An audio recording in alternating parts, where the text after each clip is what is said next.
Bonjour à tous, je suis content de vous retrouver aujourd'hui pour l'épisode 4 des blessures qu'on retrouve dans le judo. On va parler aujourd'hui du genou.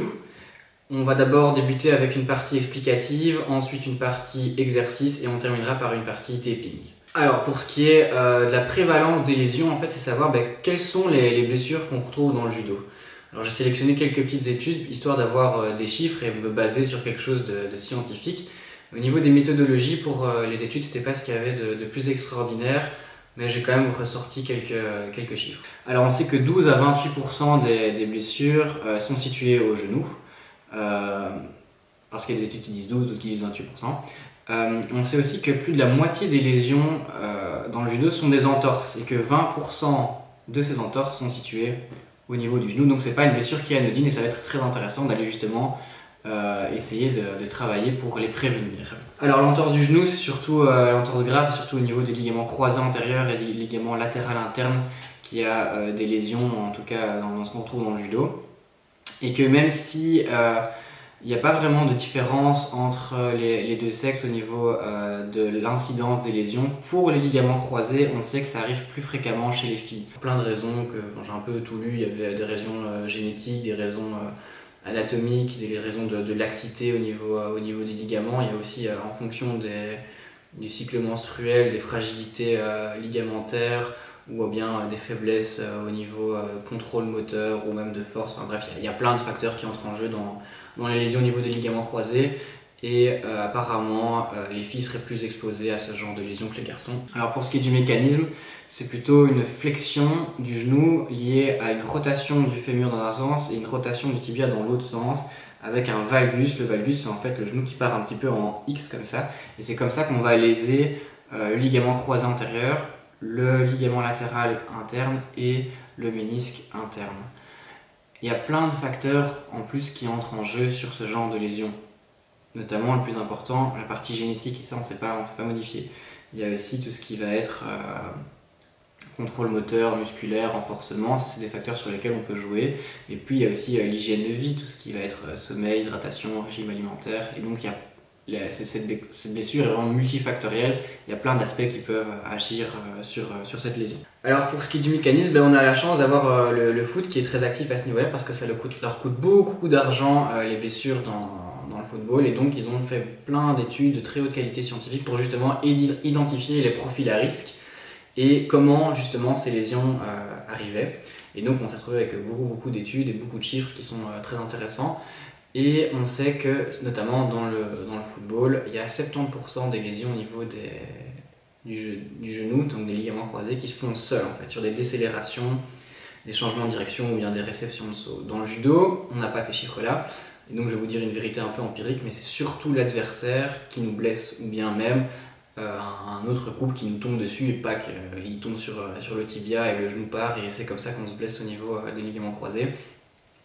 Ou bien en fait c'est des couples de force qui sont exercés sur le genou et le ligament ne tient pas et c'est comme ça qu'on va le blesser. Donc typiquement je pars dans un sens et la jambe de mon partenaire me bloque dans l'autre, et hop, c'est le ligament qui va être lésé. Alors il y a aussi les entorses du ligament latéral externe, ça c'est un peu plus rare, c'est plutôt quand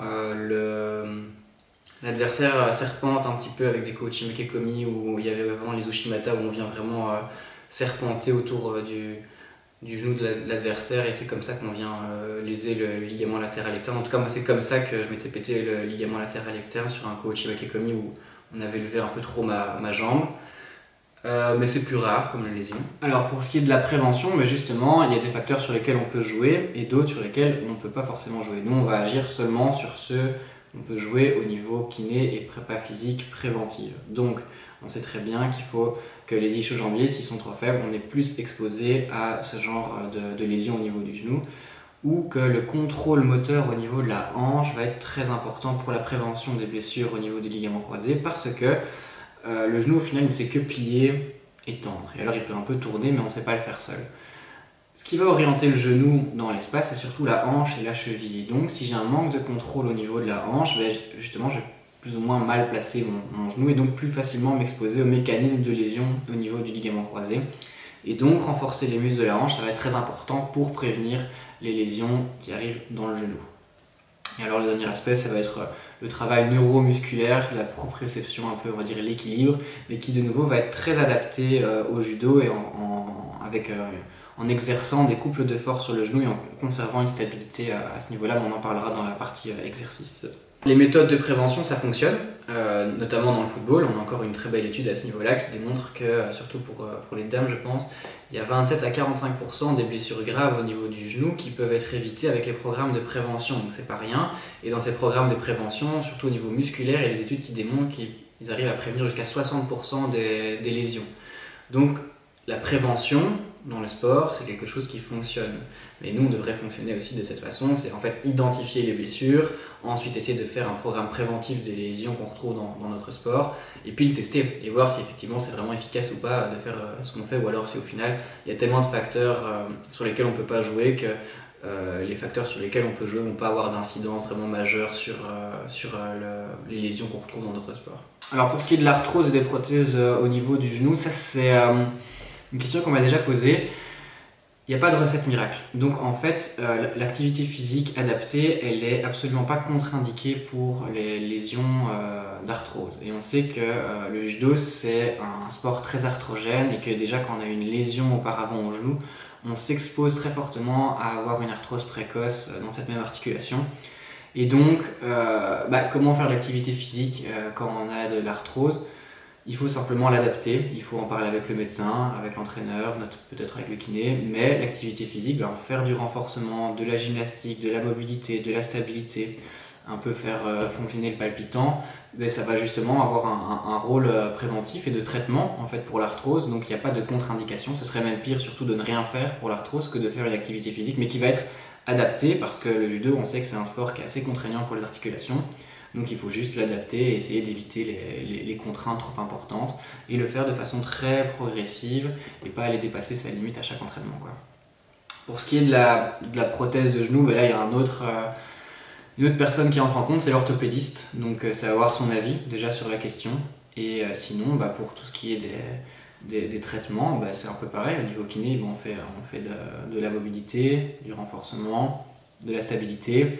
De nouveau, on fait une activité physique adaptée et le judo peut vraiment être dans la continuité du traitement pour essayer d'aller mieux lorsqu'on a une prothèse. Mais de nouveau, il faut adapter. On ne va pas se projeter à genoux toutes les 10 minutes. Donc en adaptant l'activité, il n'y aura aucune contre-indication vraiment sévère à la pratique du judo, quoi. Peut-être éviter les projections, les chutes, les choses comme ça. Mais bon, c'est adapté de nouveau en fonction de la personne et de la vie des professionnels des soins de santé qui vous encadrent. Alors pour les autres lésions, il y a la patte doigt. Alors ça c'est une lésion qui en fait est rare et elle est très souvent diagnostiquée. C'est une douleur au niveau interne sur le genou. Et en fait ça n'arrive pas si fréquemment que ça. C'est plutôt, je pense, décrit dans les sports en athlétisme, le saut de haie, des choses comme ça. Là, il peut y avoir des lésions au niveau de la patte doigt. En fait, la patte doigt, c'est la réunification de 3 tendons, le sartorius gracile et semi-tendineux. Et ces tendons vont être exposés à une tendinopathie, une petite lésion qui soit de surcharge ou directement traumatique. Et dans le judo, par contre, je pense que ça peut aussi arriver parce qu'il y a beaucoup de schémas avec une adduction forcée, une flexion de genou.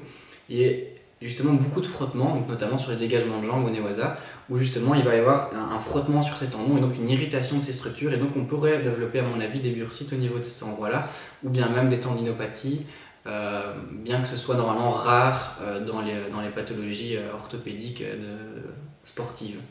C'est souvent en fait surtout des douleurs projetées au niveau du ménisque quand on a des douleurs au niveau interne du genou. Alors pour ce qui est des autres lésions, il y a tout ce qui est genou qui gonfle. Alors pourquoi il gonfle? Parce qu'on peut léser plein de structures et c'est surtout lié à des gros traumatismes ou des micro-traumatismes à répétition. Quand on se jette sur les genoux mais sans vraiment amortir le choc, on peut avoir des lésions sur plein de structures. Notamment le corps adipeux de Hoffa, donc en fait c'est une graisse, la graisse d'Hoffa. Hoffa c'est juste le gars qui a trouvé cette structure et donc qui a donné son nom. En gros, c'est un corps adipeux qui peut s'enflammer, qui peut de nouveau gonfler, créer des douleurs et des symptômes au niveau du genou.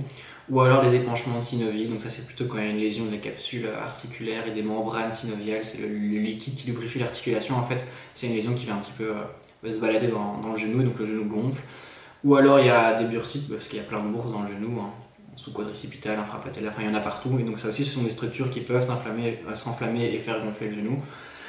Et alors, j'ai noté aussi le syndrome fémoro-patellaire, ça c'est beaucoup plus rare. J'en trouve souvent dans ma pratique au cabinet, mais rarement dans le judo. Donc, je sais pas, de nouveau, il faut des études épidémiologiques pour savoir est-ce que ce sont des lésions qui arrivent si fréquemment dans le judo. Alors, on se retrouve pour la partie 2 de la vidéo, donc c'est la partie exercice. Donc, dans un premier temps, pour la prévention, on avait parlé du renforcement des muscles ischio-jambiers. Et ça, il y a déjà une vidéo préexistante, donc je la mettrai en lien de cette vidéo-ci. Dans un deuxième temps, on avait parlé du renforcement des muscles qui contrôlent les mouvements de la hanche. Donc pour rappel, les ligaments croisés vont se blesser lorsqu'il y a une rotation interne du fémur suivie d'une rotation externe du tibia avec une flexion du genou et un mouvement de valgus au niveau du genou. Et donc, on va devoir travailler de façon très spécifique et analytique les muscles qui contrôle les mouvements de la hanche, justement pour éviter de mal orienter le genou et de partir dans ce mécanisme de lésion. Et donc de renforcer les muscles qui stabilisent les mouvements de la hanche. Et dans un troisième temps, on développera les exercices qui sont beaucoup plus spécifiques à la pratique du judo. Et donc ce sont des exercices un peu globaux qui vont prendre plein de dimensions en compte. Et en fait, le principe, c'est d'aller surtout comprendre un petit peu la philosophie des exercices qu'on doit retrouver lorsqu'on fait de la prévention des blessures au niveau du genou chez les judokas. Ok, donc on se retrouve pour la partie du renforcement spécifique au niveau des muscles qui stabilisent la hanche. Donc, dans un premier temps, c'est très simple, on va faire des exercices couchés latéralement. Et il va falloir essayer justement de rester bien droit et d'éviter d'aller regarder ses pieds et de plier au niveau du tronc. Et donc, ce qu'on va faire, premier exercice qui est assez simple, simplement écarter ici et contrôler le mouvement de la jambe gauche. Ce qu'on peut rajouter ensuite, ce sont des composantes de rotation. Donc quand je suis au-dessus, je peux tourner dans un sens et puis tourner dans l'autre. Et alors ce qu'on peut aussi rajouter, par exemple, c'est de venir toucher avec le talon devant le pied qui est en contact avec le tapis et puis toucher avec la pointe des pieds vers l'arrière. Donc talon vers l'avant, pointe des pieds vers l'arrière. Ensuite, ce que je pourrais très bien faire, si c'est trop simple, c'est ajouter un élastique en loupe ici autour.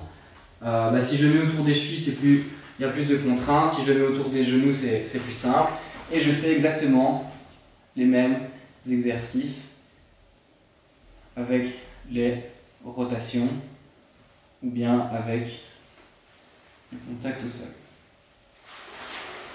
Je pourrais très bien aussi imaginer d'aller mixer ça avec un travail de gainage et donc me mettre sur le côté et venir faire les mêmes exercices dans cette position. Alors pour la partie de nouveau renforcement qui est beaucoup plus spécifique au niveau des muscles qui contrôlent les mouvements de la hanche, je peux aussi travailler debout de nouveau avec les élastiques loop. Alors soit je viens les placer à hauteur des genoux, c'est fatalement plus simple que si je les mets à hauteur des chevilles ou que si je le mets vraiment sur les pieds. Et dans cette position, je peux travailler simplement, je mets en appui sur une jambe et j'essaie de travailler en écartement de l'autre côté. Et donc, il y a un travail de proprioception et de stabilité avec la jambe droite et un travail ici de renforcement des moyens fessiers principalement avec la jambe gauche. Ce que je peux faire aussi ensuite, c'est essayer de rajouter les composantes de rotation comme ce qu'on a fait coucher latéralement. Donc, en partant dans un sens ou dans l'autre, juste comme ceci. Et ensuite, ce que je peux aussi faire, c'est mixer ça à un travail de squat classique. Donc en fait, avoir l'élastique qui vient tirer mon genou dans le mécanisme de la lésion au niveau des genoux, au niveau des ligaments croisés, donc comme ceci. Et donc moi, ce que je vais faire, c'est résister avec les muscles qui contrôlent les mouvements de la hanche pour bien orienter le genou et venir travailler en squat par exemple. Ok, donc on se retrouve avec les exercices de la troisième partie qui mélangent un peu différentes dimensions. Ici, on va travailler de nouveau avec un élastique qui va reproduire les contraintes qui sont un peu lésionnelles au niveau du genou. Donc l'élastique qui va venir tirer mon genou de nouveau dans ce mécanisme de lésion. Et donc on pourrait très bien imaginer dans cette position d'aller faire des exercices de fente avant en contrôlant le mouvement de la hanche pour éviter que le genou ne parte vers l'intérieur. Donc dans cette position. Ensuite, je pourrais essayer d'augmenter les contraintes avec ce qu'on veut, une barre, des haltères ou même ici un sac bulgare. Et donc simplement dans cette position, de nouveau, je contrôle bien pour sortir mon genou et venir faire des exercices de renforcement en fente par exemple. Je pourrais très bien aussi essayer de travailler avec les exercices de single leg deadlift, donc c'est un deadlift sur une jambe, ou good morning, enfin on s'en fout du nom. Donc simplement dans cette position, de nouveau stabiliser le genou. Ou essayer de synergiser avec le haut du corps et venir vraiment tout retravailler, que ce soit la coordination ou bien même le core stability. Donc dans ce sens-ci, j'ai le kettle en main, je viens faire mon deadlift sur une jambe et ensuite redresser, toujours en restant stable au niveau de la jambe qui en appuie. Donc voilà, de nouveau ce sont des exemples, il y a plein d'exercices qui sont possibles à faire. Et je pourrais très bien aussi imaginer essayer de travailler en pistol squat, donc de nouveau avec les contraintes sur mon genou et venir faire du renforcement ici en contrôlant et en redressant, toujours en conservant justement le genou dans le bon axe et justement engager les muscles qui contrôlent et qui stabilisent la hanche. Et ce que je peux faire aussi, c'est venir justement aller après retravailler de façon un peu plus globale avec une synergie avec les membres supérieurs. Donc dans ce sens-ci, hop, venir redresser et essayer de contrôler au maximum justement les contraintes qui sont exercées sur le genou en appui. Et donc dans un dernier temps, toujours dans la même philosophie, ce qu'on peut faire, c'est essayer de aussi travailler un peu comme sur un ken-ken, un peu comme un Ushimata, donc dans cette position, et venir faire un petit peu de pliométrie et venir stabiliser à chaque fois les mouvements qui sont exercés sur le genou, ou bien même après mettre des composantes latérales pour essayer d'augmenter encore les contraintes qui sont exercées sur le genou. Donc dans cette position, essayez de stabiliser d'un côté puis de l'autre.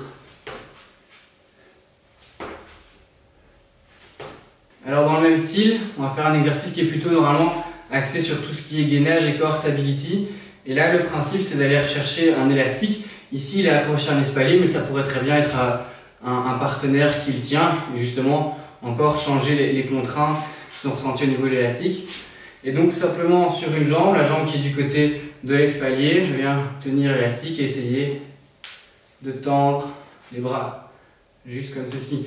Et donc, plus j'augmente le bras de levier, plus l'élastique m'emporte de ce côté-ci. Et donc, au plus j'ai de contraintes aussi au niveau du genou et au niveau du tronc. Et moi, je dois stabiliser un maximum et venir tendre les bras pour ensuite les plier et contrôler en fait tout ce qui se passe au niveau du genou. Ok, maintenant on vient mixer un exercice de nouveau qui vient travailler différentes dimensions, renforcement, pliométrie, stabilité, proprioception. Donc dans un sens, je vais juste aller faire un squat, ensuite un quart de tour et stabiliser en fente. Ce que je peux faire aussi pour corser l'exercice, et ça vaut pour de nouveau tous les exercices, c'est juste un peu comprendre la philosophie qui se cache derrière. Simplement, je peux fermer les yeux quand je fais l'exercice. C'est beaucoup plus dur. Donc je ferme les yeux et j'essaye de nouveau de bien stabiliser et de venir faire ce genre d'exercice. Après, il en existe plein, c'est juste en fonction, enfin, avec votre imagination, vous pouvez en faire plein de ce style-là. Ok, alors encore un exercice qui vient de nouveau exercer beaucoup de contraintes sur le genou. C'est un peu une fente oblique, simplement je mets sur une marche. Et de nouveau dans le contrôle, je viens essayer de descendre, ici de longer le pied pour ensuite redresser. Donc il y a tout ce travail de proprioception, de travail au niveau des muscles stabilisateurs de la hanche et de contrôle du genou. Je pourrais aussi très bien le faire avec par exemple une barre. Ici c'est simplement un manche de brosse. Et simplement, je refais le même exercice qui vient un peu reproduire les contraintes qu'on peut retrouver sur le genou au judo. Ok, donc là maintenant on passe sur la partie 3 de la vidéo, donc la partie taping. Pour ça, on va avoir besoin d'un tensoplast et d'un rouleau de tape blanc classique. Alors simplement, ce qu'on va faire, c'est d'abord une embase sur la cuisse. J'essaye d'éviter l'effet garrot, c'est juste pour placer la suite du tape. Voilà. Ensuite, la seconde au niveau du tibia.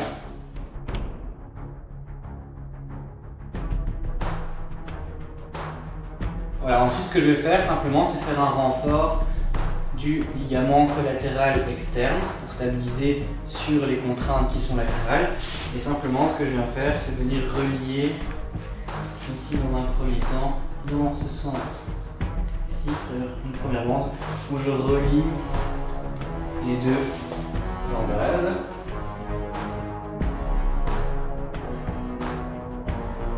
Et ça, je vais le renforcer avec un rouleau de tape blanc. Je viens remettre un renfort. Ensuite, je fais pareil dans l'autre sens.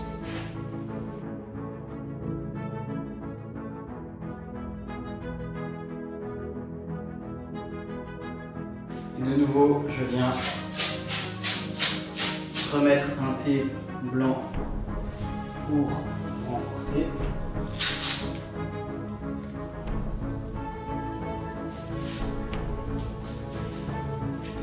Et puis je remets une autre bande. Je viens une nouvelle fois renforcer avec une ou deux bandes en fait de tape blanc.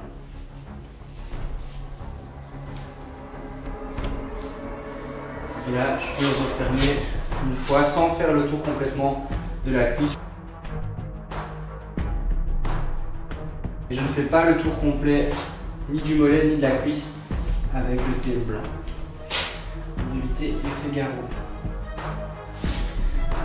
Alors normalement, je fais pareil du côté interne, mais là pour la caméra, on va pas le faire. Et simplement, ce que je vais faire après pour fermer, c'est faire un rappel en fait du tiroir postérieur. Donc en fait, c'est éviter de mettre de la tension sur le ligament croisé avec le mouvement du tiroir antérieur du tibia. Et donc ça, simplement, je viens repasser avec ma bande de tenso ici. Je viens faire un tour, ça va aider de nouveau à fermer le tape. Je passe par l'arrière du genou. Je viens sur mon embase du dessous. Et là, ce que je viens faire, c'est remettre de la tension en tirant vers l'arrière le tibia par rapport au fémur. Donc je viens juste tirer. Et après, je ne remets plus de tension et je déroule simplement le tensoplast.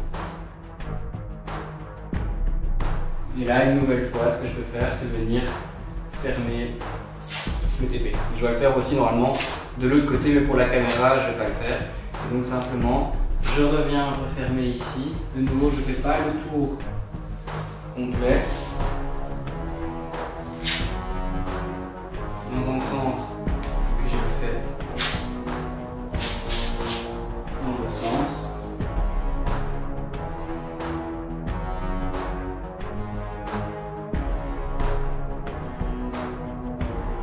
Voilà, et puis je fais la même chose sur le tibia. Hop, sur la jambe plutôt.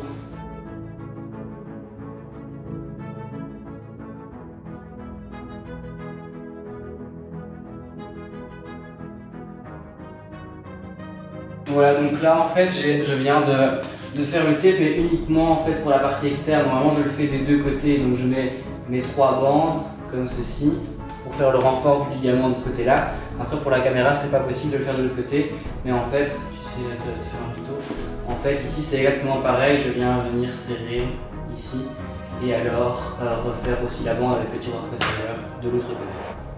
Il existe d'autres types qu'on peut faire évidemment, mais celui-là je pense que c'est le plus simple à réaliser pour bien fixer le genou. Donc justement limiter les contraintes latérales et le tiroir vers l'avant du tibia.